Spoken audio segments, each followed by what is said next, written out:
would like to introduce our speaker today, John Kobel. So John lives in Canada, and in the early 60s, John attended Stansted College, a renowned boarding school in Stansted, Quebec, where he learned the importance of being a free thinker. After receiving a BA from Concordia University and being admitted to the Faculty of Law of McGill University, he decided to change his trajectory and turn to the world of the arts, where he created innovative technique used in the precise reproduction of fine works of art.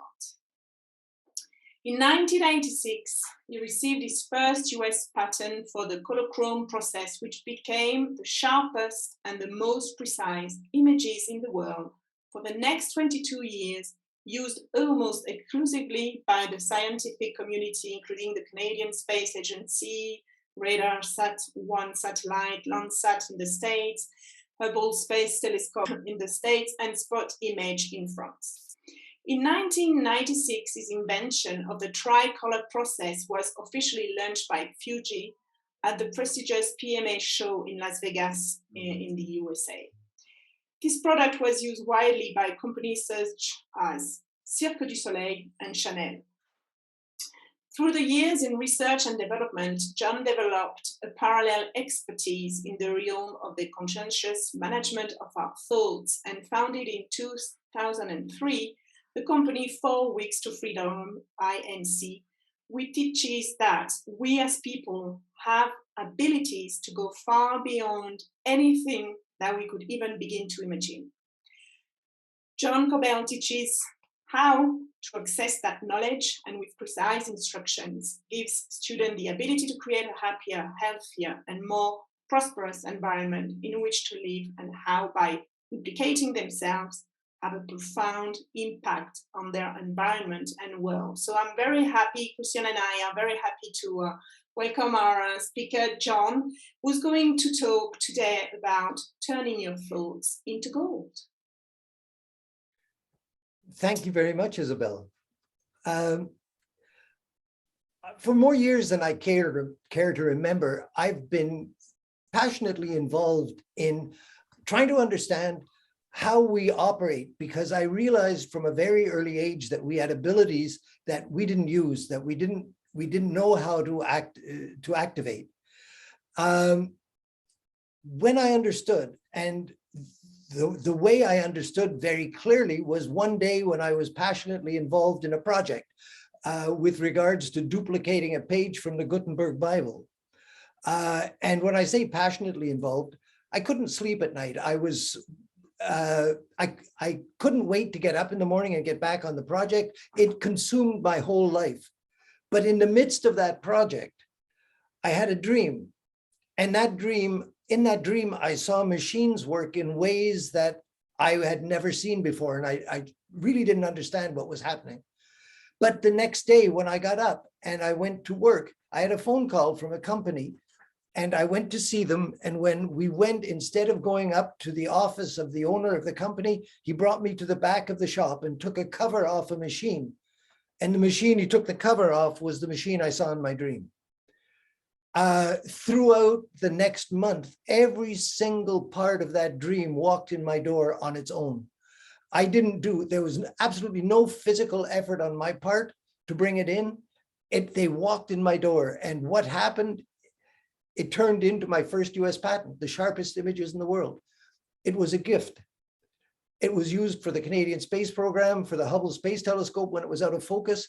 And today I realize that the biggest problem we have in our life is that most people aren't passionate about what they're doing. Most people haven't got this burning desire. And when I say passion, I mean really a burning desire that doesn't let you stay in bed, that gets you leaping out of bed in the morning, first thing, and not letting anything get in your way. And that burning desire just opens up magical doors that brings us anything we want in the universe. Now, we'll often ask our questions. We'll look around us and look at people who are very successful in their business, but there's a difference between being successful in your business and suddenly realizing that you don't need holidays because you're always on holiday. And to live your life always on holiday, I think has got to be the most incredible place to be. I've probably spent at least 45 or 50 years of my life on holidays. And when I meet people who tell me that they've got X number of years and how many days and seconds before their retirement, they're wasting their life. I can't believe that people can live their life that way. But that we can open up this magical door to the universe and bring into our lives things that have never existed on this planet, or in our knowledge have never existed, goes beyond me, because we all have an ability to change drastically what we're doing. And when you're there, it doesn't take effort. It's riding on your passion.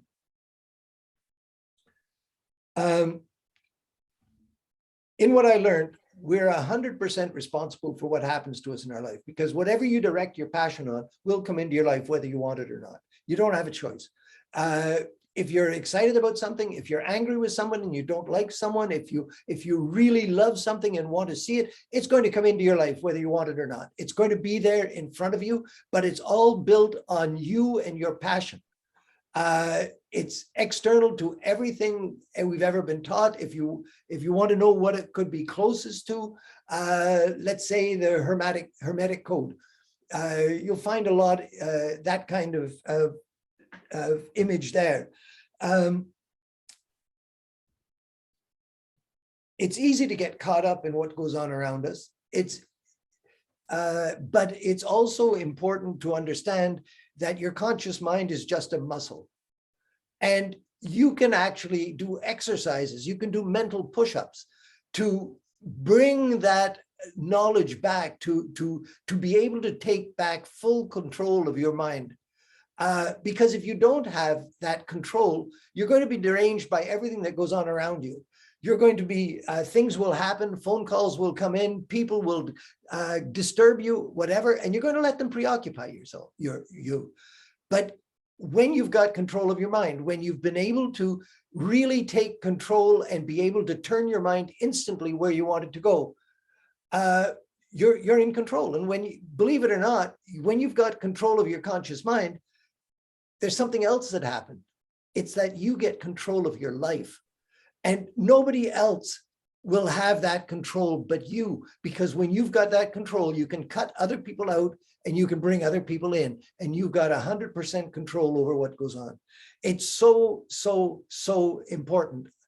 And I believe that that's probably the most important thing in our life we can do, is learn to control our mind, because that gives you freedom.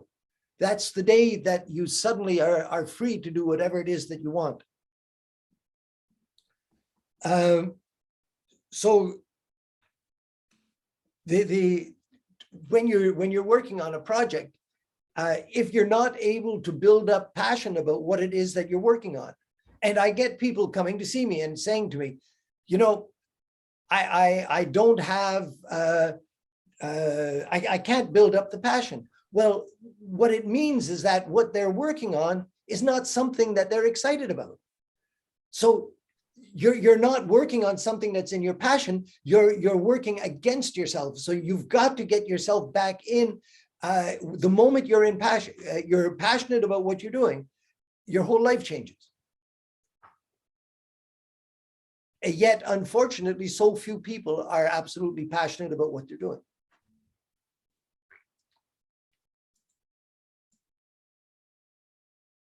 To create a positive emotion in what we're doing, to create that emotion, there's so many examples which are quite incredible, but the ones that I like was a gentleman who wanted to work in his passion, and he was one of my clients, and he didn't believe what happened to students. So he came to see me and said, I have trouble following what you're doing. Now, this gentleman really succeeded in his life. He had done the merge between Air France and KLM, and he'd centralized all the police stations in France. This guy had a charisma. He'd walk into a room and everybody would stop eating, and they'd look at him. If they're in a restaurant, they'd stop, because this guy just gave off so much energy. So I'm not surprised that he got these contracts he did. But he called me up one day and he said, John, I have to speak to you. Something's happened. And I said, what's happened? And he said, I don't understand what's going on. And I said, well, tell me. And he said, no, I want to meet you in a restaurant. So we went to a restaurant and we sat in the restaurant, and he pulled out all his stuff to show me. And he had received a phone call from FIFA in Florida offering him the presidency of FIFA. And he said, why are they calling me? What's going on? What's happening? And I said, can I look at your book, Parry? Because I give everybody a book, and I ask them to write down their thoughts into it, write down experiences they've had or things that they're thinking deeply about, write them down. And so in thumbing through his book, I saw a line that said that he wants to work in his passion.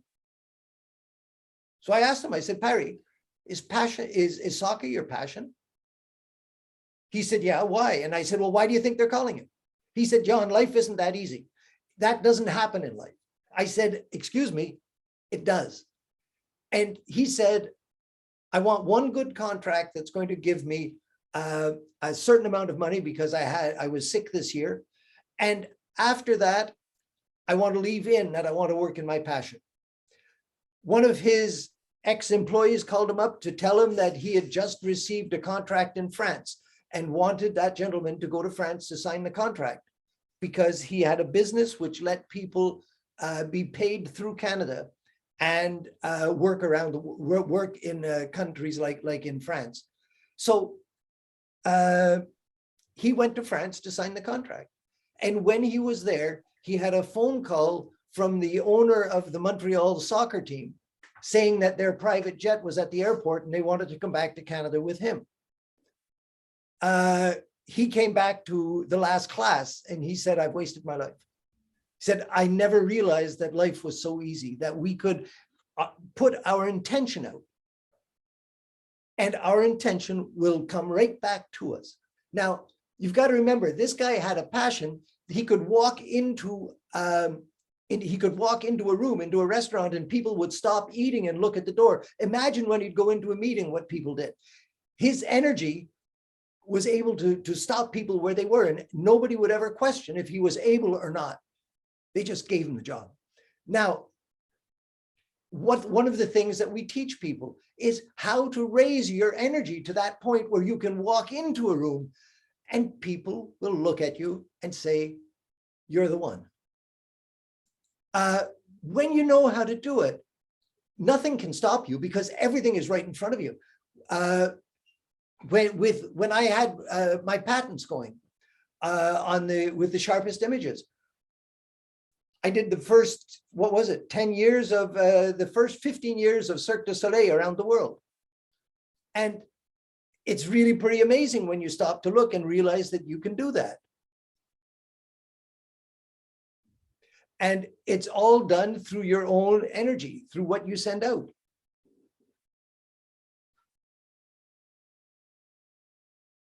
And it's all based on your passion and all based on how really, really embedded you are in what you're doing. So the more you're there, excuse me.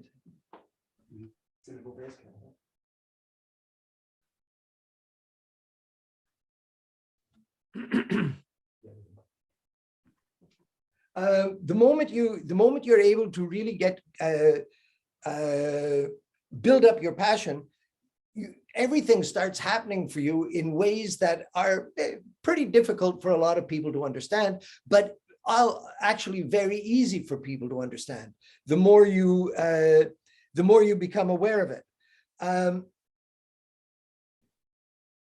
When you to be able to change things instantly. Another example that I have that I really enjoy was a young lady who was in our class who when she came in, she had tears in her eyes, and I asked her what's wrong, and she sort of let it go. But in the third week of the program, she came back, and again she was sitting there with virtually with tears in her eyes, and I said, what's going on? And she said, when her father died, he left her a certain amount of money, and she lent the money to a woman to start a clothes manufacturing business. And every time she'd see the woman get into her BMW convertible and leave her penthouse apartment, she said, I would rot because she still owes me the money. And she went bankrupt, and there's nothing I can do about it. And in our discussion, I'd asked her, I'd asked her to tell people about the woman on the day they met when she left me. And she said, why would I do that? And I said, if you do it, you'll have that money faster than you can ever believe. The next day she phoned me up and said, I want to pay you. And I said, what for? And she said, I said to her, I want to know what happened. And she said, somebody she hadn't seen in about 7 or 8 or 9 years came into Montreal, had tickets for a show. His client couldn't go with him. He asked her to go to the show with him. The show was at the casino. First coin she put in the slot machine gave her to the cent what the woman owed. When you understand that you're the one who's in charge, not somebody else, when you're the one who does it, it's so critical to understand. And if you want to know why I won't accept people in my class who are doing other jobs at the same time, other mind programs at the same time, I don't want them. I want people who are going to come in and do what I'm giving them and do it because I know it works. And we have people in their different businesses. We have people who couldn't make $1,000 a month in sales, who 9 years later are living a life of luxury because they're driven to do it, and they're following the rules to the letter. Now, these rules aren't new. These rules go back like easily 10,000 years, if not more. And when there's that far, why aren't we taught them in our school? That's what my question is. Why aren't they part of our daily life? Because they should be. The moment you understand how to use them, everything is easy. Then the second patent I had was done exactly the same way. I used to go in at work when we didn't have, we worked, what was it? 2 shifts for a long period of time. Going on to 4 shifts was the biggest, 3 shifts was the biggest mistake I ever made because I didn't have time to play. But when I was working, when I would go in when the second shift was on, or the third shift was supposed to be there, which meant nobody was there but me, I was the third shift, I would play. And when I was playing, I came up with another variation. And with that idea, we ended up doing the first 15 years of Cirque du Soleil around the world. All the images for them with a system that I put together, which made reproducing images, like wall-size images, really, really simple, super precise, and very inexpensive. So we were shipping Cirque du Soleil stuff everywhere throughout the world for them during the first 15 years. Now, why me? Because I learned how to open up that door. And when you understand how to open up that door, nothing can stop you.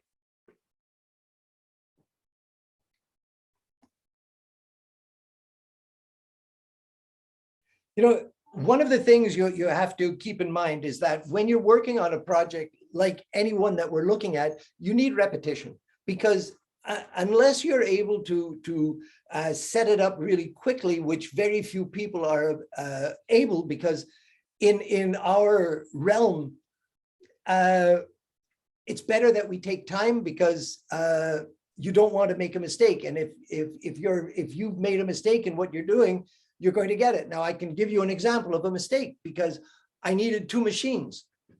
And so what I wanted was a machine that could glue books, glue the bindings on books, and another one that would fold and staple books. And so I didn't have time to finalize it, because I needed more than just fold and staple books. I needed one that was going to collate all the sheets of paper also. But I ended up getting the machine, and it took 2 hours to get the machine in, when the people who deal in the machine in used equipment told me that in 20 years, they'd never seen a machine like that on the used market. But when you understand that you're in control, not them, you're in control. They don't have a clue that you're more powerful than they are. It took this dealer 2 hours to call me up and say, I've got the machine. The thing is that it was too fast. So the idea to be able to collate sheets of paper and put them in order, we had to do that by hand, because that's an example of when you create too quickly.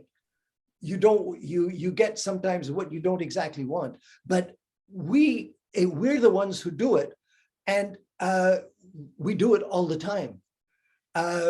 Another really great example was one of our partners was working with a group called Dreams Take Flight, and one of the groups they were working with was flying kids to Disney World who were terminally ill. And they called it Uncork for a Cause. So they would bring, it would be a winery, and they'd serve wine from the winery, and people would buy cases of the wine when they were there also. But what this thing went wrong for her, and she came to see me and said, John, I just had a phone call from the distributor of the winery here in Montreal, who said the owner of the winery doesn't do that kind of thing. And she said, I have to find another winery. I need to find another one instantly, because we're meeting tomorrow. And I said, they don't know how powerful you are. What do you say we change that? And she said, get serious, John. That's not what happens. It took 10 minutes from getting her so high, talking about how she was going to feel when she picked up the phone and the owner of the winery said to her, I love what you're doing. I'm going to back you 100%. It took 10 minutes from her saying that can't happen. But when she got so cranked up about it, exactly the words that she told me, I was able to get her out of where she was. She went down to solve a problem in a restaurant. When she was in the restaurant, I went down with her telephone and gave her the phone and said, telephone's for you. When she put the phone to her ear, exactly the words that she said to me came over the phone, and she was subsidized 100% by that winery. And we all can do it. We just don't believe we can.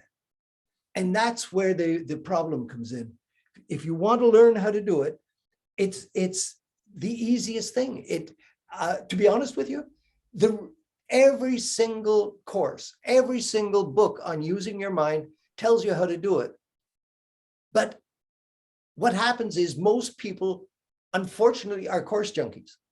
They're taking one course after another, and what happens to them is they get into a mess and they start creating doubt. And if doubt comes into your life, you're screwed, absolutely screwed. You've got to keep the doubt out, because the moment you start questioning, and that when I refuse so many people coming into our classes for one reason, because they come in to see me and tell me that they've got a bookshelf full of self-help books. I can only look at them and say, what didn't you understand? And I really don't want them in my group, because they're going to poison the other people. Because they've got ideas of what they've been told, things that they've learned in other places. And I know where a lot of people got their material, and a lot of it isn't 100% what it should be. And so I want my people to succeed. I won't accept failure from people, because what we're doing is too easy. It's too old. It's been with humanity forever.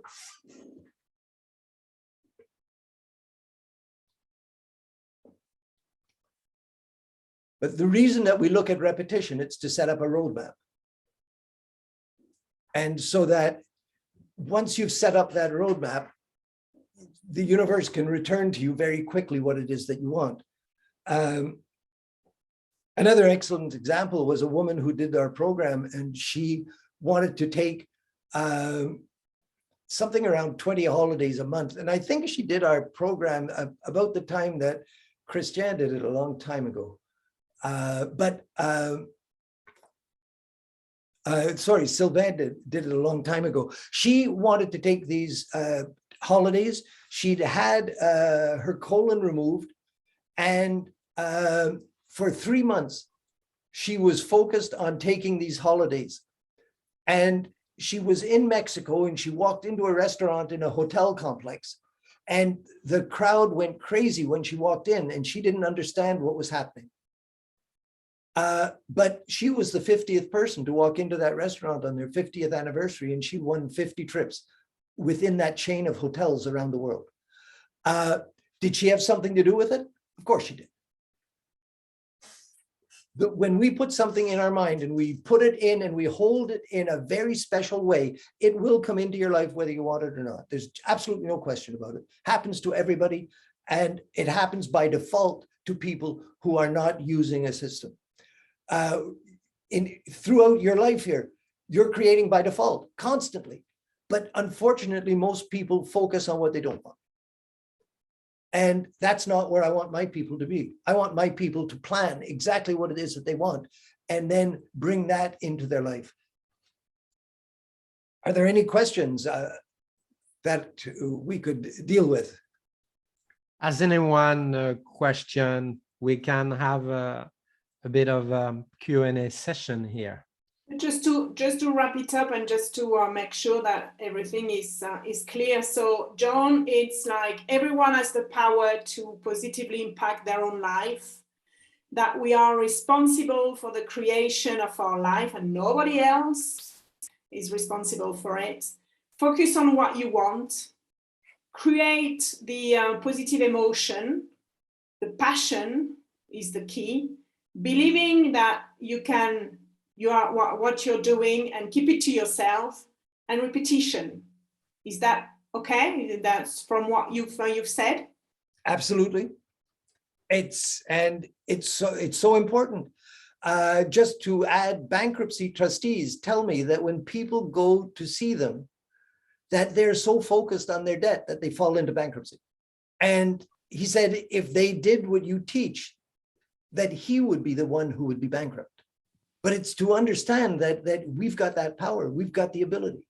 I realized that 1 hour has already vanished, and for me, it's as if it just started. I just realized that.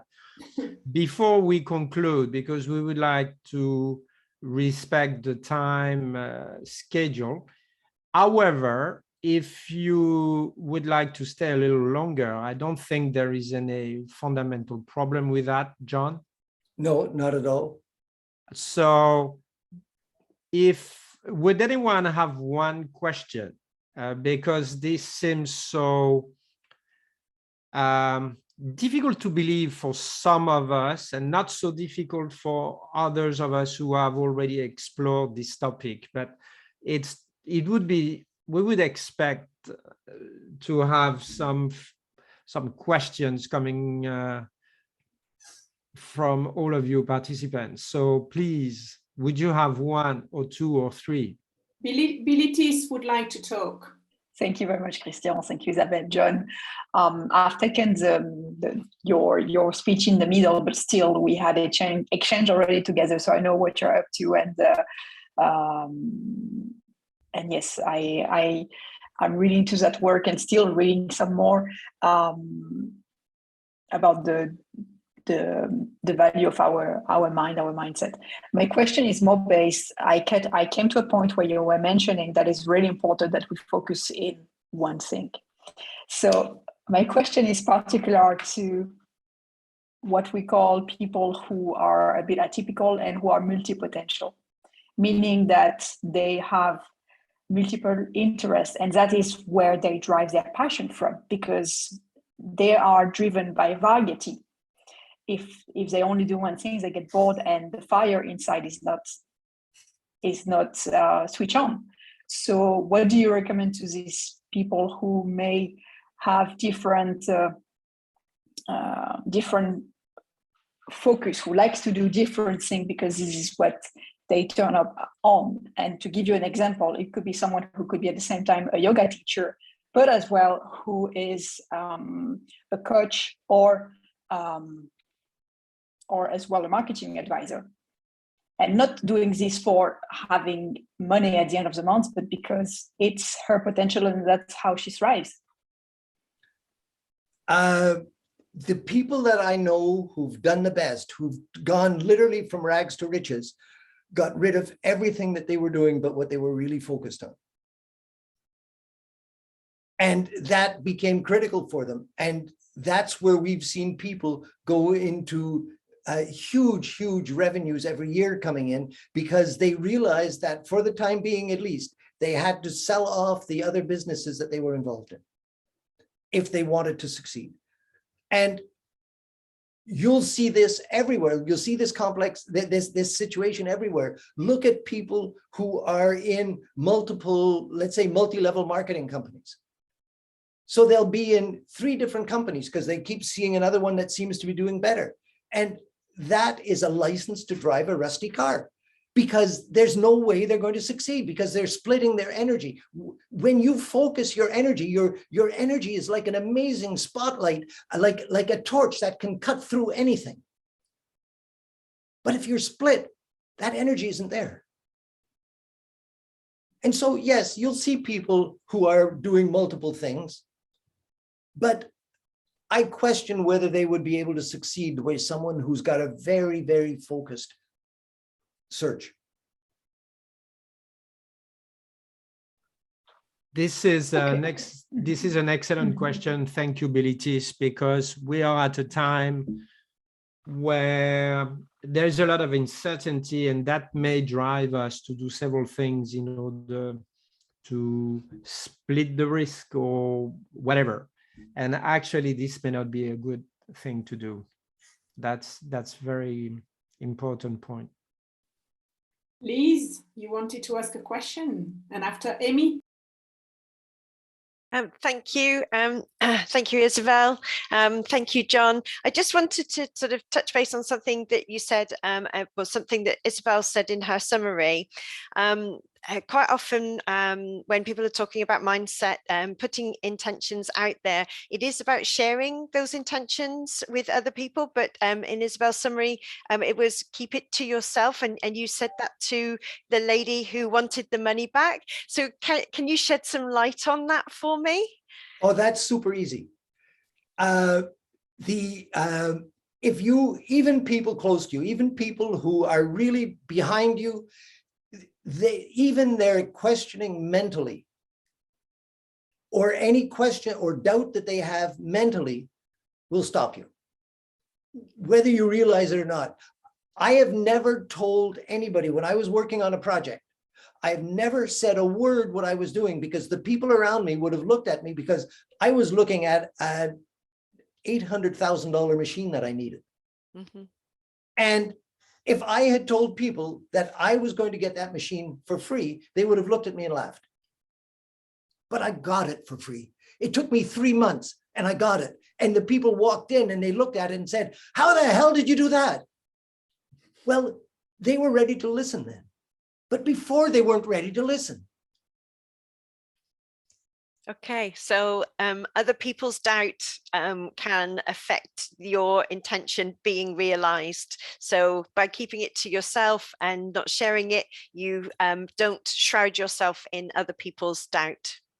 Exactly. And wouldn't you rather them come to you after and look at you and say, "How the hell did you do that?" Absolutely. I would. Thank you so much, John. That's been really helpful. Appreciate it.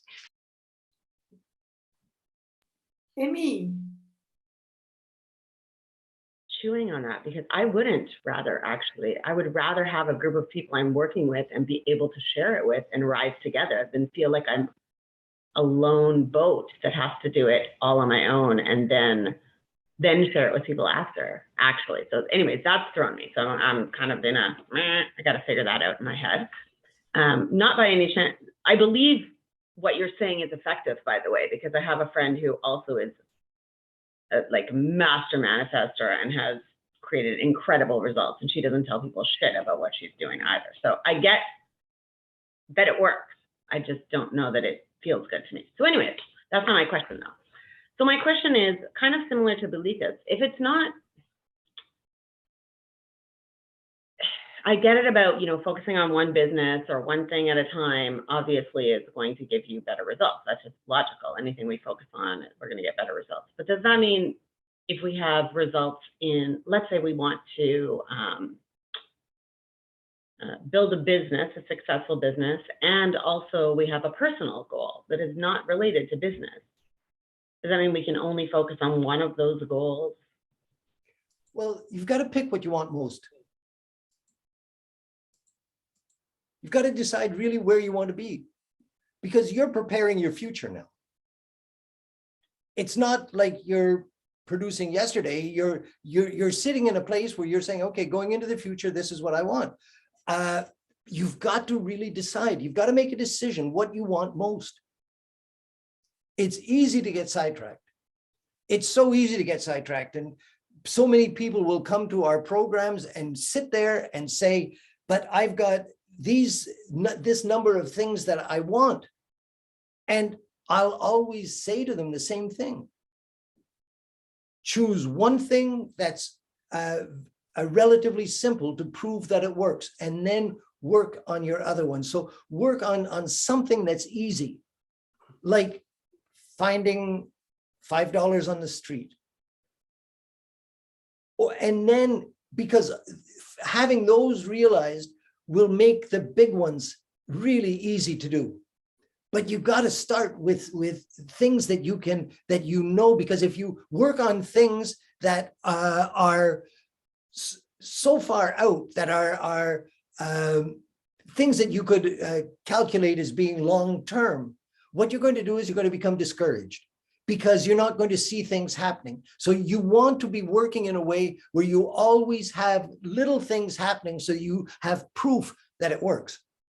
Because the moment you start to doubt yourself, you're in trouble. Once in a previous interview, John, you said doubt, according to you, is a killer. Did you say that? Absolutely. Absolutely. It literally kills people's drive. It stops them from doing things. Who was it? Henry Ford, who said, if you think you can, you can't. And if you think you can't, you can't. You're right. All the time. And so doubt is what comes in that says, I think I can't. I don't think I can do it. I'm not good enough. Just like to pick up on something that you said to Emmy about focusing on the easy things first. I wondered whether or not doing that was part of the roadmap. I mean, obviously, you're not going to share your whole program here today, but I was just wondering whether that, when you talked about the roadmap and repetition and creating slowly, is that something that is good to do? Focus on something easy, which is connected with your longer term goal, that creates that roadmap then to your longer term goal. Is that what, would that be right? Yeah, pretty much. Again, and then the other side of things that gets in people's way of being able to do it is if they're working on something and they don't believe that they can do it. Mm-hmm. And this is why I work with a gentleman in San Diego called Wasim Hajari, who sends me around the world to change people's limiting beliefs, because it takes us about 5 minutes to change a belief that stops people from being able to move ahead. Mm-hmm. And it's just super easy to do. But when you see people, and I've also been in that position where when I didn't understand why other people made fortunes with my patents, but I didn't. And I'm looking at that and saying, why? And I understood that I had received a belief in our family, and that was stopping it from working. And so the minute I understood that, and the minute I learned that I could change it, mm-hmm. I changed it. Yeah. And everything changed. And by the way, the reason I can change it is I've been a trance channel for years. And so the entities that I channel are the ones who do it. Fantastic. Thank you very much for answering my question. Really appreciate it, John. My pleasure. All right. Anyone? I don't know, Yogesh, would you have a question or? Sure, I'll ask one. I'm glad you mentioned about the focus thing, because I've noticed I've been focusing on too many different things recently. And I kind of closed one thing because I realized my energy was being shifted everywhere. So thank you for that. My question is, you just mentioned that you want to first focus on the smaller things and then go to the bigger things. But what if you want to go straight to the big thing in the shortest amount of time? It's an absolutely super question, But one of the reasons I want people to work on something relatively simple is for them to prove to themselves that it works. Because if you're working on something big and you're working away on it and it's not happening, and you do like the woman who wanted to win the trips, she worked 3 months on the trips that she wanted. Now, how many people have got the staying power to work on the same thing for 3 months, day in and day out, and do it every single day for 5 minutes? Because you don't need more than 5 minutes to change your life. But when she did it every single day, which is exactly what I ask people to do. Put that energy into it every day. But sometimes it's nice to have something happen just to prove to you that what you're doing works. And that's why I say, bring something simple. Bring something simple. Got it. Thank you, John. Right. In a way, when we do it with something simple to start with, it reconfirms that it's working. So that's what John says. Well, use the small project first to see that it works, and then you're so happy that it works that you're going to work, well, I would say more easily on the big project. Am I right, John? Isabel, as you know, in the weekly plan I give people to work with, that I'll have them make 2 projects. One sort of that's really important to them, that's long-term, more or less long-term. It's a relatively big project. And then the other one, something really simple that, like I said, you'll find $5 on the street, or somebody looks at you and says, my God, you've got a gorgeous smile.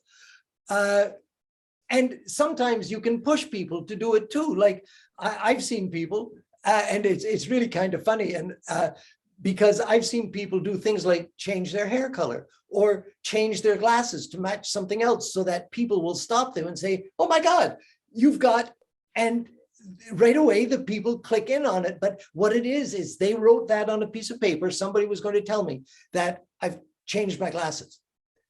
And so the moment you go out, the people start saying, you've changed your glasses.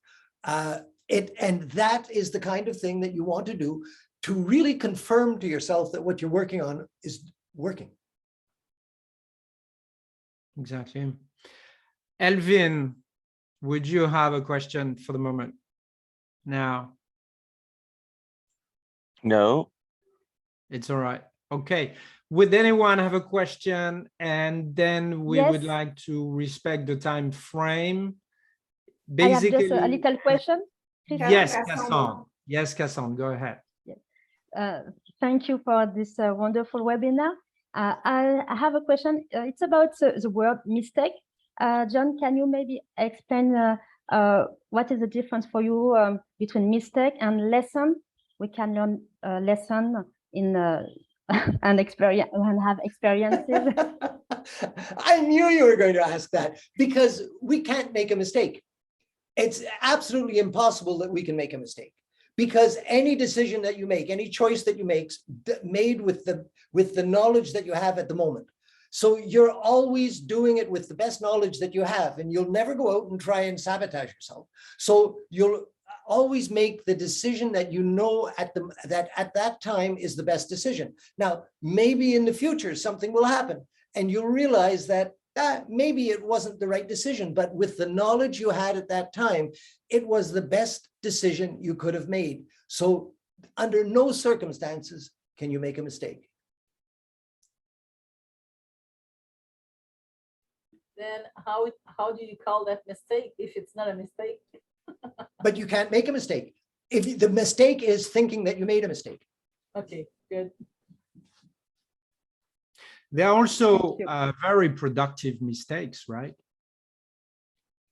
There can be, but the thing is that when you're going through your life, if you understand that you know that fire burns, so you're not going to put your hand in a fire. You're not going to put your hand on an element, because you know that it, but you could slip and do it, and you get confirmation that it's not the right thing to do. But when you with the knowledge that you have at the time, it's not something that you would do on purpose. No. And that's what it is. A mistake would be, can't be a mistake, because with the knowledge you have, you will only do what's right for you. You're only going to do what's going to bring you the most joy. Lise, would you have a question? No, no more questions. Thank you. Lise Bell. Oh, thank No, you, Lise. That's okay. There are two Lises. Oh, are there? Sorry. Right. Lise Pratt. Oh, no, it's all right. I love when John puts it straight. Yeah, okay. Okay. One focus. If we do not have any more questions, we would aim at gently to the exit. And so I want to make sure there is no more question. It's everybody is. Actually, I do have another question. Emmy. So I know I opened it on the Eventbrite thing as I was trying to get the link to here, but is John willing to explain how we would get into his program, or how his program, like, the details of his program?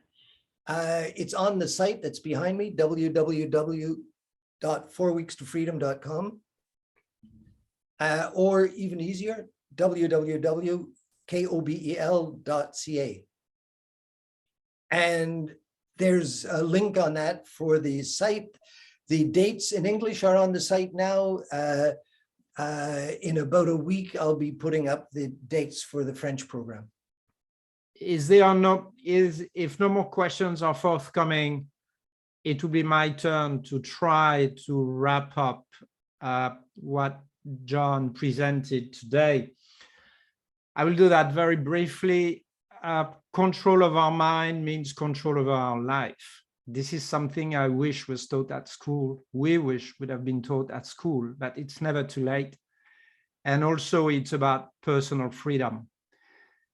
What John shared with us today is not just John's thought.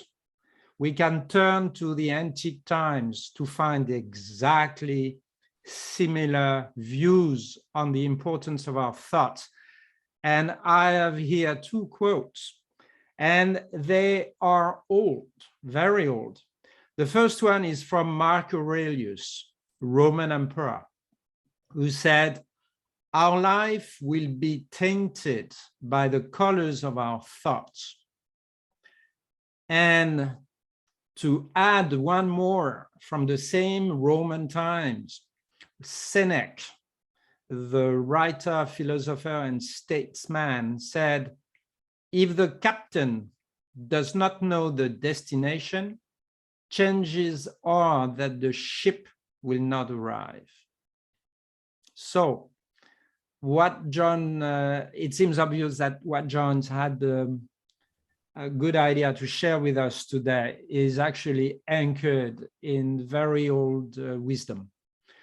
So without further ado, thank you very much to all of you for having joined today. There will be more, and Isabel has your contact. So if there are more news about other events, webinars, you will definitely be informed. Thank you very, very much. It was a pleasure to have you here. Yes, thank you very much, and we'll see you soon. On 5 continents. Thank you very much. Thank you very much. Enjoyed that. Thank you. Thank you. Thank you very much. Enjoy the rest of your day. Bye-bye. Bye. Thanks, everybody. Bye-bye. 真夜中のミルキーウェイ